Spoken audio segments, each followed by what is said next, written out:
नमस्कार। इस वीडियो में मैं महादेवी वर्मा द्वारा रचित रेखाचित्र लक्ष्मा के आधार पर लक्ष्मा की चारित्रिक विशेषताओं के विषय पर आपके साथ वार्तालाप करूंगा। महादेवी वर्मा एक ऐसी रेखा चित्रकार हैं जिन्होंने अपने रेखा चित्रों में अपने जीवन में आए हुए पात्रों का सूक्ष्म चरित्रांकन इन रेखा चित्रों में किया है। लक्ष्मा नामक रेखा चित्र में महादेवी वर्मा एक ऐसी पहाड़ी नारी का चित्रण करती हैं जो कि एक दीनहीन, अन्याय से पीड़ित, अशिक्षित नारी है, लेकिन फिर भी वह अपने उत्तरदायित्व की भावना से ओतप्रोत है। पुरुष वर्ग के अत्याचारों का वह डटकर सामना करती है। यद्यपि यदि उसके पारिवारिक जीवन को देखें तो वह बड़ा डामाडोल है, उसकी सामाजिक स्थिति भी अच्छी नहीं है, आजीविका का कोई ठोस साधन उसके पास नहीं है, लेकिन फिर भी वह आत्मशक्ति का परिचय देते हुए स्वयं अपने पैरों पर खड़ी रहती है। कठोर और परिश्रमी नारी के रूप में महादेवी वर्मा उसे चित्रित करती हैं। वह जंगल जाती थी और घास, पत्तियां आदि इकट्ठी करके लाती थी। सर्द इलाके में रहने पर भी वह नंगे पैर पथरीली भूमि पर चला करती थी। उसका शरीर बहुत कठोर हो चुका था। अपनी भैंस की पूरी तरह से देखभाल करती थी। गर्मियों में अपने झोपड़े के पास की ही जमीन पर वह आलू बोती थी और जंगल से ईंधन भी लेकर आती थी। अंधे माता पिता और अबोध भतीजे भतीजी की जीविका के लिए भी वो हमेशा प्रयासरत रहती थी और कठिन परिश्रम करती थी। उसके ससुराल वालों ने उसे मार पीट कर भगा दिया था। वो अपने मायके लौट आई और संघर्षों से जूझती रही। अपने दुर्भाग्य की ठोकरें खाती थी, लेकिन सब कुछ सहन करती हुई जीवन को जीती थी। वह आत्मशक्ति से मंडित है। महादेवी वर्मा ने बहुत सारे प्रसंगों के माध्यम से बताया कि आत्मशक्ति के लिहाज से वह एक बहुत कठोर नारी थी। लक्ष्मा का पति बालक बुद्धि वाला था, या यूं कहें कि मानसिक रूप से अविकसित था। उसकी संपत्ति के लोभ में देवर जेठों ने लक्ष्मा को मारा पीटा और घर से निकाल दिया। उसके मायके की हालत भी बहुत खराब थी, लेकिन वह मायके आ गई। पिता की आंखें नहीं थीं। भाभी की मृत्यु होने से भाई भी विरक्त हो गया था।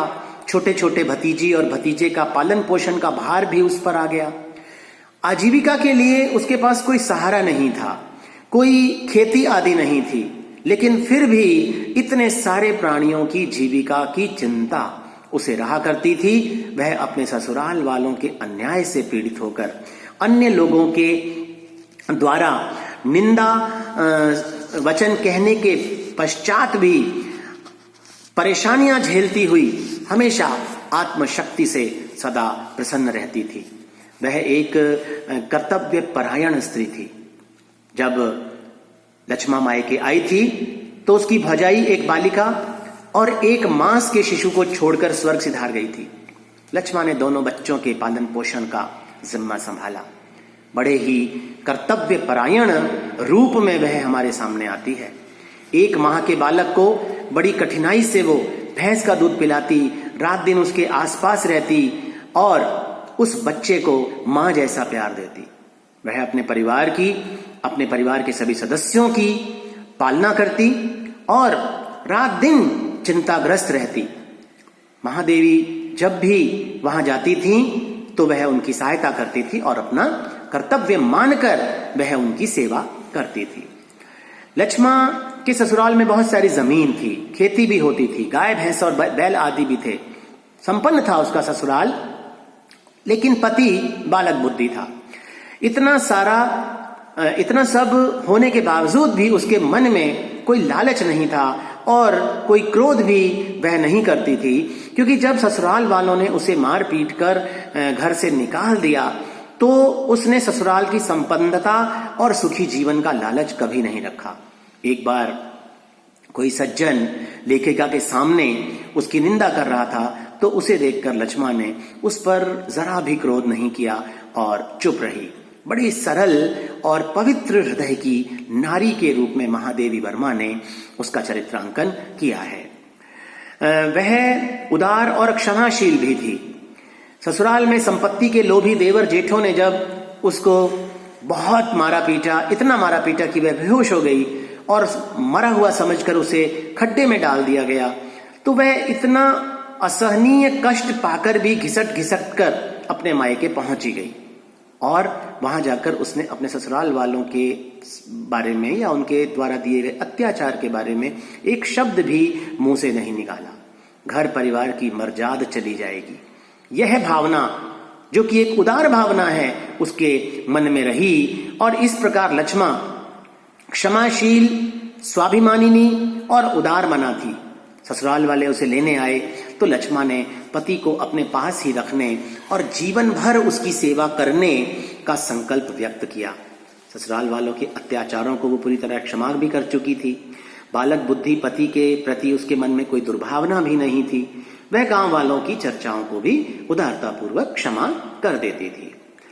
इस प्रकार वह उदार और क्षमाशील थी और साथ ही साथ आत्मविश्वासी और एक साहसी नारी के रूप में भी वह हमें इस रेखा चित्र में दिखाई पड़ती है।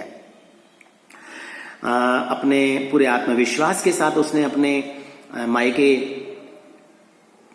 में रहकर संघर्षों से पार पाती हुई उनका पालन पोषण करती थी। जब ससुराल वाले लेने आए तो वह नहीं गई। लोग भी उसकी पीछे निंदा करते थे, लेकिन वह सबको सफाई देकर अपने आत्मविश्वास में कमी प्रकट नहीं करती थी। सामाजिक अत्याचार और आर्थिक तंगी का पूरे साहस से सामना करती थी। कदम कदम पर परेशानियों से घिरी रही, लेकिन किसी पर पुरुष से उसने सहायता की याचना नहीं की। लक्ष्मा एक ममत्व से भरी हुई स्नेहिल नारी के रूप में भी हमें दिखाई देती है।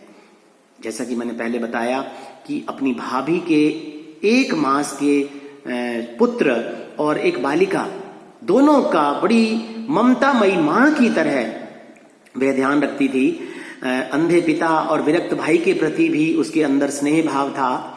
जब महादेवी वर्मा उस पर्वतीय स्थल पर जाती थी तो लक्ष्मा उनके प्रति भी ममता और अगाध स्नेहिल भावना दिखाती थी।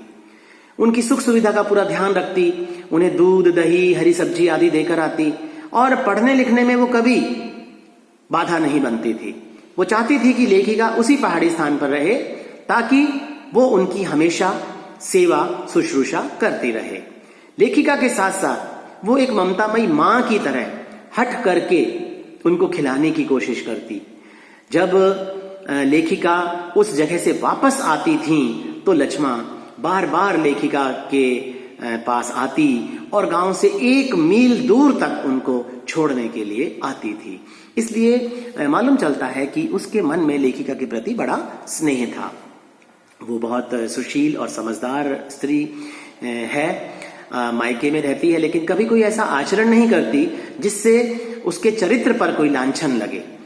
उसे साक्षर बनाने का प्रस्ताव जब महादेवी वर्मा देती हैं तो लक्ष्मा स्पष्ट रूप से कहती है कि पहाड़ी जीवन में घास काटना और जंगल से लकड़ियां लाना नित्य कार्य होने के बाद उसे पढ़ाई करने की क्या जरूरत है। अगर वो पढ़ाई करना, चित्र बनाना और स्वेटर बुनना चाहती थी, लेकिन सीमाओं और सामाजिकता को देखकर वह पीछे हट जाती थी। वो कहा करती थी, हम तो वैसे ही जंगली हैं, हमें क्या चाहिए। इस प्रकार वह एक ऐसी नारी के रूप में हमारे सामने आती है जो कि है तो अशिक्षित लेकिन कर्तव्यनिष्ठ है, परिश्रमी है, संघर्षशील है, साहसी है और ममता और स्नेह से भरी हुई है। इस प्रकार महादेवी वर्मा ने उसका चरित्र हमारे सामने इस प्रकार से रखा है कि लक्ष्मा का चरित्र एक स्मरणीय चरित्र हमारे लिए बन गया है।